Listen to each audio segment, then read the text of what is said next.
नमस्कार, मेरा नाम पूनम पाराशर है और मैं एक ब्रेस्ट कैंसर सर्वाइवर हूँ और एक सोशल वर्कर हूँ। मैं खुद अपना एक एनजीओ रन करती हूँ जिसका नाम है सांची हेल्थ केयर फाउंडेशन और उसके अंडर में हम एक ग्रुप रन करते हैं, वो है ब्रेस्ट कैंसर अवेयरनेस ग्रुप। क्योंकि जब मुझे ब्रेस्ट कैंसर हुआ तो तब मुझे ऐसा लगा कि मतलब मैं सोसाइटी के लिए क्या कर सकती हूँ। मेरे साथ तो हो गया ब्रेस्ट कैंसर, पर मुझे लगा सोसाइटी के लिए कुछ करूँ, इसलिए हमने एक ग्रुप फॉर्म किया, वो है ब्रेस्ट कैंसर अवेयरनेस ग्रुप, जिसके थ्रू हम कोशिश करते हैं कि हम मैक्सिमम फीमेल्स पे हम लोग अवेयरनेस स्प्रेड करें ब्रेस्ट कैंसर की, ताकि उन्हें मतलब जल्दी पता चले इस कैंसर के बारे में। मुझे सबसे पहले जिस दिन मुझे एक लम्प सा फील हुआ ब्रेस्ट में, और क्योंकि मुझे सेल्फ ब्रेस्ट एग्जामिनेशन आता था इसलिए मैंने खुद ने ट्राई किया, तब मुझे एक लम्प फील हुआ और हम इमीडिएट गायनिक के सामने चले गए। बट गायनिक ने हमें ये बोला कि आपकी फैमिली हिस्ट्री नहीं है, आपके घर में भी किसी को नहीं है, तो बेटर है, हो सकता है वो कोई पानी की गांठ हो या फाइब्रॉइडिनोमा हो, तो आप ये नॉर्मली मल्टीविटामिन लीजिए और फिर आप एक काम करिए, 1-1.5 महीने बाद आइए। फिर जब हम फिर 1-1.5 महीने बाद उनके पास गए तो उन्हें थोड़ा सा डाउट हुआ और उन्होंने कहा कि आप फर्दर ये जो इन्वेस्टिगेशन है, मैमोग्राफी, सोनोग्राफी, आप ये करवाइए। जब हमने सोनो मैमोग्राफी करवाई, इमीडिएट मुझे डॉक्टर ने बोला आप नेक्स्ट डे बायोप्सी के लिए आइए, और बायोप्सी की रिपोर्ट मेरी 3rd स्टेज पॉजिटिव आई। तो हम इतना शॉक थे उस टाइम कि मुझे कभी कोई ऐसे साइन और सिम्टम्स थे ही नहीं, कि ना कोई पेन था ब्रेस्ट में, मगर फिर भी मुझे सीधे 3rd स्टेज डायग्नोस हुआ। और उसके बाद हमने इमीडिएट प्लान किया कि हम सर्जरी मुंबई करवाएंगे, क्योंकि वो पीक कोविड में मुझे कैंसर हुआ, तो हमारे पास बहुत ज़्यादा ऑप्शंस नहीं थे। बट हमने फर्स्ट चॉइस हमारी मुंबई रखी। हमने मुंबई कोकिलाबेन हॉस्पिटल में डॉक्टर मंदार नाडकर्णी के अंडर हमने ये सर्जरी करवाई, और ये सर्जरी थी complete breast removal with plastic surgery, complete reconstruction. तो ये हमने सर्जरी करवाई मुंबई में, और उसके बाद मेरी 16 कीमोथेरेपी हुई। इनफैक्ट 2nd कीमोथेरेपी के बाद मेरे सारे बाल चले गए थे। वो एक फीमेल के लिए मुझे लगता है कैंसर की सर्जरी से भी बड़ा इमोशनल ट्रॉमा होता है। वो मैं उस ट्रॉमा से निकली। 16 मेरी कीमोथेरेपी हुई, उसके बाद 25 रेडियोथेरेपी हुई। उसके बाद भी 1-1.5 महीना मुझे लगा कंप्लीटली नॉर्मल लाइफ में आने के लिए। उतना कम मतलब एक्सपेंस में वो ट्रीट हो जाता है, और जितना लेट होता है वो सर्जरी भी बड़ी होती है, उसके ट्रीटमेंट लाइंस भी बड़े होते हैं, और एक इंसान वो सबसे ज़्यादा इमोशनली, फिज़िकली, फिनेंशियली, मेंटली हर ट्रॉमा से वो गुजरता है। तो मुझे ऐसा लगता है कि जितना हम अर्ली डिटेक्ट कर पाते हैं इसको, उतनी जल्दी वो उसके ठीक होने के चांसेस ज़्यादा होते हैं। क्योंकि फाइनेंशियल बर्डन हर किसी के लिए इसको कोप अप करना बहुत मुश्किल है, बिकॉज ये बहुत ज़्यादा एक्सपेंसिव डिजीज़ है।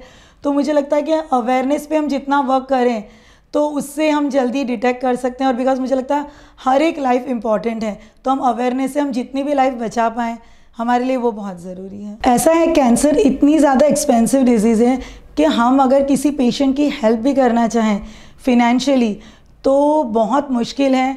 तो इसलिए हमने सोचा कि बेटर है हम इसके अवेयरनेस पे ज़्यादा वर्क करें, ये जितना जल्दी हम डिटेक्ट कर पाएँ। तो मुझे ऐसा लगा, being a patient, a cancer survivor, मैं ज़्यादा उन चीज़ों को समझ सकती हूँ, इसलिए मैंने कोशिश करी कि हम इस ब्रेस्ट कैंसर अवेयरनेस पे वर्क करें। ब्रेस्ट कैंसर का रेशियो ऐसा है कि इंडिया में 1 in 28 वुमेन, 28 में से एक फीमेल को ब्रेस्ट कैंसर होने की संभावना रहेगी in life.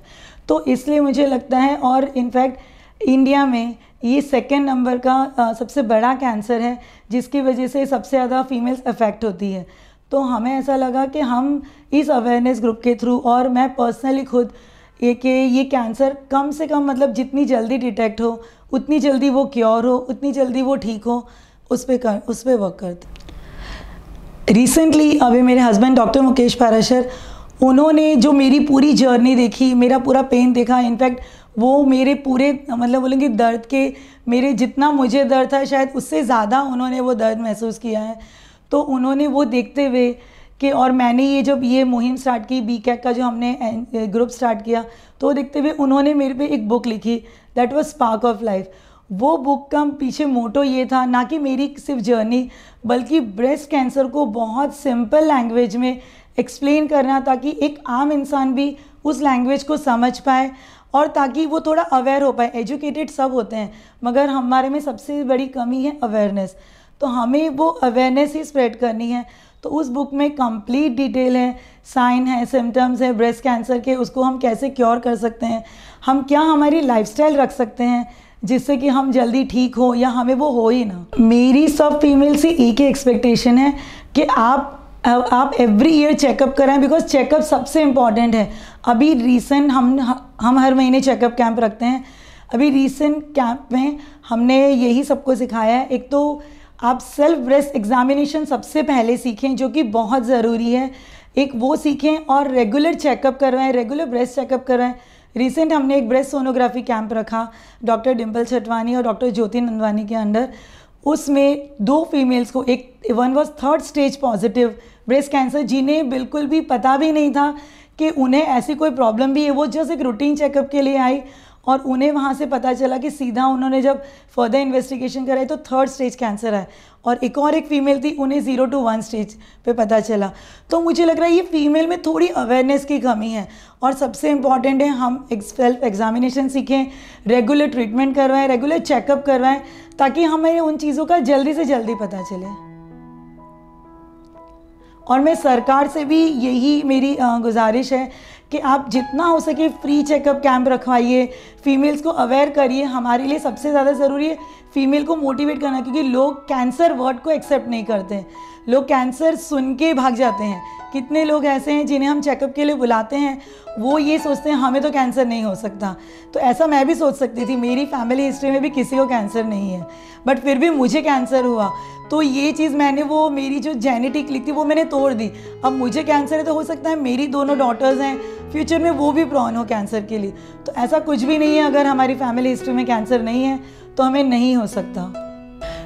Breast cancer awareness group हर साल 2 बड़े इवेंट करता है ताकि हम मैक्सिमम फीमेल से हम इंटरेक्ट हों, उन्हें उनको अवेयरनेस के बारे में समझाएं। तो हम वो बॉक्स वुमेन क्रिकेट लीग रखते हैं ताकि उसमें बहुत सारी फीमेल्स पार्टिसिपेट होती है। हम उन्हें एजुकेट करेंगे तो वो अपनी फैमिली में जाके इस चीज़ को एक्सप्लेन करेंगे, तो उनके घर वाले भी कंपैरेटिवली एजुकेट होंगे थोड़े बहुत, और इससे हम अवेयरनेस स्प्रेड करते हैं। तो ये एक एंटरटेनमेंट, एक ज़रिया है लोगों तक हम सोच पहुंच सके, हमारी अवेयरनेस हम स्प्रेड कर सकें। अभी रिसेंटली 4 फरवरी को वर्ल्ड कैंसर डे था। उस दिन हमने एक फैशन इवेंट किया IDT के साथ, institute of design and technology. उसमें हमारे लिए सबसे बड़ा चैलेंज बोलो या क्या, हमने एक जितनी भी कैंसर फीमेल थी, ब्रेस्ट कैंसर सर्वाइवर, हमने उनको लेके एक फ़ैशन शो किया जो कि रैम्प पे सारे सर्वाइवर्स चले। वो सारी फीमेल्स अपने आप में एक इतना बड़ा स्ट्रगल करके यहाँ तक आई है, तो वो सबके लिए एक इंस्पिरेशन थी। और हम चाहते हैं हम ऐसे ही इवेंट और करते रहें ताकि हम लोगों तक ये मैसेज पहुँचाएँ कि प्लीज़ इस ब्रेस्ट कैंसर डिजीज़ को हल्के में ना लें, अपनी लाइफ को हल्के में ना लें। हमारी ज़िंदगी हमारे पूरे परिवार के साथ जुड़ी हुई है, तो हमें ऐसा लगता है कि ये अवेयरनेस स्प्रेड करना और हम कैंसर पेशेंट्स को लेके करना, तो वो हमें ये चीज़ बहुत अच्छी लगी। और हम कोशिश कर रहे हैं कि हम ये फ्री चेकअप कैंप करवाएं, अलग अलग सोसाइटीज़ में जाके हम इसे हम कैंसर अवेयरनेस पे वर्क करें, हम सबको एजुकेट करें, फ्री चेकअप कैंप्स रखें, सोसाइटीज़ में भी रखें। अलग अलग जो ग्रुप्स हैं, अग्रवाल समाज है, महेश्वरी समाज है, हम उनके लिए करें ताकि हम ये अवेयरनेस स्प्रेड कर सकें। मैं सब थैंक्स करूँगी शॉर्ट फिल्म मंत्रा को सो मच कि आपने मुझे ये मौका दिया कि मैं अपने फीलिंग्स यहाँ एक्सप्रेस कर सकूँ, मैं अपनी जर्नी के बारे में बता सकूँ। Thank you so much.